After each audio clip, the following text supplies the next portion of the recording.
Welcome to Battlestar Galactica, and before we jump into today's episode, I want to ask you to please subscribe to the channel. There is so little Battlestar Galactica content on YouTube right now that we need to stick together.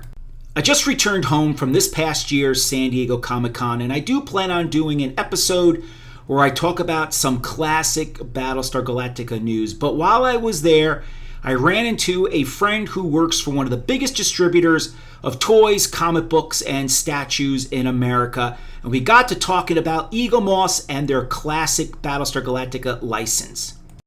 First off, Eaglemoss, that great company from the UK who is beloved by Star Trek and Battlestar Galactica collectors and fans, is not coming back from their bankruptcy. Do not believe anything that you read on the internet. Also, the hope that Master Replicas, who now owns most of the Eaglemoss assets, is going to revive Battlestar Galactica are false. And I say that with one little caveat that I'll talk about in a second. They have no intention of continuing either the reimagined or classic Galactica lines. So with that bad news out of the way, I asked my friend a question that has been nagging me for a while.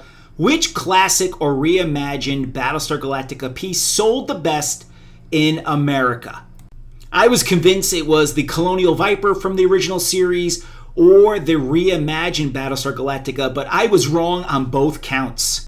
It turns out that it was the classic Galactica model that outsold every other Battlestar Galactica piece by Eaglemoss by far. This was a huge seller, and there is a small chance that Master Replicas may actually put this back into production as a one-off because there is such a demand from some of the online retailers for this ship.